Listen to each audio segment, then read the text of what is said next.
حضرت علی رضی اللہ تعالیٰ نے اپنے مد مقابل سے فارغ ہو کر عتبہ کی طرف لپکے اور ایک ہی ضرب میں اس کا کام تمام کر دیا۔ حضرت عبید رضی اللہ تعالیٰ کو لشکر میں اٹھا لائے۔ قریش نے اپنے نامور سرداروں کو یوں کرتے دیکھا تو یک بارگی حملہ کر دیا تاکہ اکثریت کے بل پر قلیل اسلام کے لشکر کو شکست دی جا سکے۔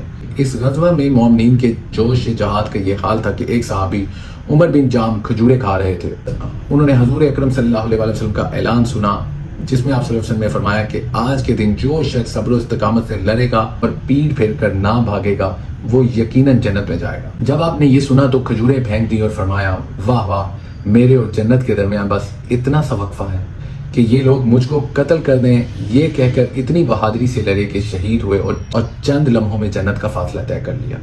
میدان کارزار خوب گرم تھا۔ قریش کے مغرور آہن پوش لوہے کے لباس سمیت کٹ کر گر رہے تھے۔ مسلمان بھی خود داز شجاعت دے رہے تھے۔ اس ہنگامے میں انصار کے دو کم عمر بچے معاذ بن عمر جموں اور معاذ بن عفر حضرت عبد الرحمن بن عوف رضی اللہ عنہ کے پاس آئے۔ ان سے کہا چچا آپ ابو جہل کو پہچانتے ہیں کہ وہ کہاں ہیں؟ ہم نے سنا ہے کہ وہ رسول صلی اللہ علیہ وسلم کی شان میں گالیاں بکتا ہے۔ اس پاک ذات کی قسم جس کے قبضے میں میری جان ہے، اگر میں اس کو دیکھ لوں تو اس وقت تک اس سے جدا نہ ہوں گا جب تک کہ وہ مر نہ جائے یا میں شہید نہ ہو جاؤں۔ اتفاق سے ابو جہل کا گزر سامنے سے ہوا۔ حضرت عبد الرحمن بن عوف رضی اللہ عنہ نے اس کی طرف اشارہ کر دیا۔ یہ اشارہ پاتے ہی یہ دونوں ننھے مجاہد اپنی تلواریں لے کر اس کی طرف آگے۔ وہ گھوڑے پر سوار تھا اور یہ دونوں پیدل جاتے ہی ان میں سے ایک ابو جہل کے گھوڑے پر اور دوسرے نے ابو جہل کی ٹانگ پر حملہ کر دیا۔ گھوڑا اور ابو جہل دونوں گر پڑے۔ اکرمہ بن ابو جہل نے معاذ بن عمر کے کندھے پر وار کیا اور ان کا بازو لٹک گیا۔ باہمت نوجوان نے بازو کو راستے میں حائل ہوتے دیکھا تو پاؤں کے نیچے لے کر اسے الگ کر دیا۔ ایک ہی ہاتھ سے اپنے شکار پر حملہ کر دیا۔ میں معاذ بن عفرہ کے بھائی ماؤز وہاں پہنچے اور انہوں نے ابو جہل کو ٹھنڈا کر دیا اور عبداللہ بن مسعود نے اس لعنتی کا سر تن سے جدا کر دیا۔ اس میدان بدر میں ابو جہل کے علاوہ امیہ بن خلف بھی، جس نے حضرت بلال رضی اللہ عنہ پر بے پناہ ظلم ڈھائے تھے، اور ابو بختری جیسے اہم سرداران قریش بھی مارے گئے اور یہ مغرور لشکر میدان چھوڑ کر بھاگ کر ہوا۔ اللہ تعالیٰ نے اسلام کو فتح دی تھی اور دنیا نے دیکھ لیا کہ فتح و شکست میں مادی قوت سے زیادہ روحانی قوت کا دخل ہوا۔ مسلمانوں کے کل 14 خوش نصیب آدمی شہید ہوئے۔ اس کے مقابلے میں قریش کے 70 آدمی واصل جہنم ہوئے، جس میں سے 36 شیر خدا حضرت علی رضی اللہ عنہ کے ہاتھوں قتل ہوئے۔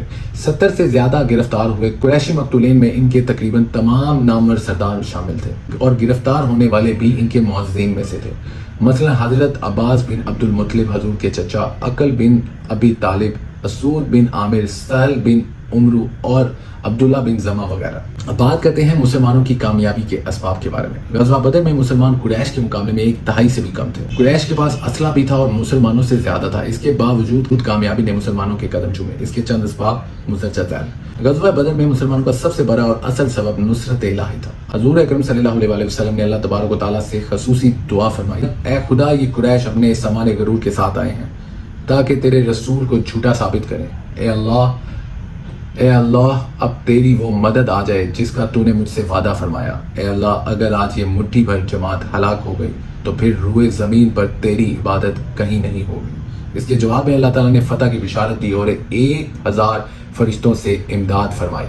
سورہ الانفال میں غزوہ بدر کی تفصیل موجود ہے۔ ذوق شہادت کا اندازہ آپ یہاں سے لگا سکتے ہیں کہ اسلام نے مسلمانوں کے جو عقائد مقرر تھے ان میں عقیدہ آخرت کو بنیادی حیثیت حاصل ہے۔ مسلمان موت کے بعد آنے والی ابدی زندگی کے لیے اس زندگی کو قربان کرنے کے لیے ہمیشہ تیار ہوتے ہیں۔ شہادت کی موت اس کے لیے نزدیک موت نہیں، ابدی زندگی ہے۔ اس عقیدہ نے مسلمانوں کو جگری سے لڑنے پر آمادہ کیا اور موت جس سے ہر انسان خائف ہوتا ہے، مسلمانوں نے اسے خوشی سے قبول کیا۔ ایک اور وجہ اس دنیا کی سب سے عظیم ہستی اور سب سے عظیم لیڈر حضرت محمد صلی اللہ علیہ وآلہ وسلم کی قیادت اور ان کے بہترین اسٹریٹجیز اور انتظامات تھے۔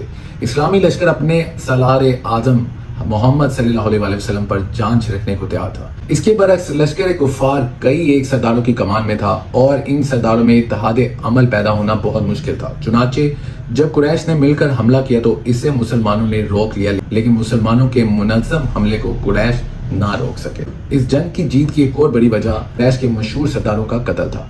عام لڑائی کے آغاز سے پہلے 3 نامور قریشی سردار میدان میں آئے اور انہوں نے نہایت متکبرانہ انداز میں مد مقابل طلب کیے، لیکن وہ تینوں مقتول ہوئے۔ عتبہ، ولید اور شیبہ قریش کے بہت ہی بہادر سردار سمجھے جاتے تھے۔ ان کے قتل سے قریش کے حوصلے پست ہو گئے۔ بعد میں ابو جہل کی ہلاکت نے رہی صحیح کسر پوری کر دی۔ ایک اور بڑی وجہ قریش کی صفوں میں انتشار۔ قبائلی نظام جہاں بھی ہوگا اتحاد کامل پیدا ہونا ناممکن ہے۔ قبائلی کبر و غرور تنظیم کا دشمن ہوتا ہے۔ قریشی لشکر بھی اس اصول سے مستثنی نہ تھا۔ اس وجہ سے مکہ سے آنے والے لشکر میں اتحاد کا فقدان تھا۔ کفار کی شکست کی ایک اور بڑی وجہ دشمن میں بد دلی اور اختلاف رائے تھی۔ اگرچہ لشکر قریش خاندانی شرافت کو برقرار رکھنے کے لیے میدان جنگ میں آ گیا، لیکن اس مسئلہ پر ان کے درمیان اختلاف رائے اور بد دلی پائی جاتی تھی۔ ابو سفیان جب اپنے قافلے کو بچا کر نکل گیا تو اس نے پیغام بھیجا کہ جنگ کیے بغیر واپس لوٹ آؤ، لیکن ابو جہل نہ مانا۔ اس پر بنی زہرہ اور بنی عدی واپس لوٹ گئے۔ بنو ہاشم سے مغرور قریشی سرداروں نے کہا، اے بنو ہاشم، اگرچہ تم ہمارے ساتھ چلنے آئے لیکن تمہارا دل تو محمد صلی اللہ علیہ وسلم کے ساتھ ہے۔ اس پر بنی ہاشم میں ایک گروہ طالب بن ابی طالب کی سرکردگی میں واپس لوٹ گیا۔ حکیم بن حزام اور عتبہ نے بھی جنگ نہ کرنے کا مشورہ دیا، لیکن ابو جہل اور حضرمی کے خاندان کے اصرار پر مار کارزار گرم ہو کر رہا اور سرداروں نے بادل ناخواستہ اس جنگ میں شرکت کی۔ اسی سلسلے میں یہ بات بھی قابل ذکر ہے کہ بعض قریشی پکار پکار کر کہہ رہے تھے کہ ہمیں محسوس ہوتا ہے کہ آسمان سے ہم پر بلائیں نازل ہو رہی ہیں۔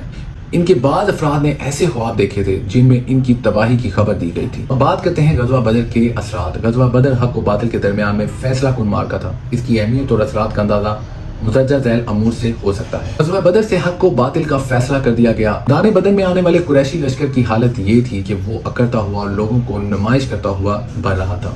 ان کا ارادہ تھا کہ بدر میں لگنے والے میلے میں لوگ ہماری قوت دیکھیں گے تو پورے عرب پر ہمارا رعب طاری ہو جائے گا، لیکن جنگ نے غرور کا سر نیچا کر دیا۔ اس جنگ کے بعد اسلام ایک عظیم قوت بن کر ابھرا۔ غزوہ بدر میں اسلام کی فتح نے اسلامی حکومت کو عرب کی ایک عظیم قوت بنا دیا۔ ایک مغربی موقع کے الفاظ ہیں، بدر سے پہلے اسلام محض ایک مذہب تھا، بدر کے بعد اسلام ایک ریاست بن گیا۔ بدر کی فتح کے بعد مدینہ میں اسلام کی مزید اشاعت ہوئی۔ مدینہ میں بنو اوس اور بنو خزرج قبائل کے بہت سے لوگوں نے ابھی تک اسلام قبول نہیں کیا تھا اور وہ ہوا کا رخ دیکھ رہے تھے۔ 313 کے ہاتھوں 1000 قریشی سرداروں کی شکست نے ان پر لات و منات و عزی اور حبل کی قوت کا کھوکھلا پن واضح کر دیا تھا۔ بدر کے نتیجہ کے طور پر بہت سے ایسے لوگوں نے بھی اسلام قبول کیا جو فی الحقیقت اسلام کے قائل نہ ہوئے تھے، بلکہ دل سے اس کے دشمن تھے۔ اس کے نتیجہ کے طور پر منافقین کا گروہ پیدا ہو گیا جو بعد میں مسلمانوں کے اندر گھس کر خلاف اسلام سرگرمیوں میں مصروف رہا۔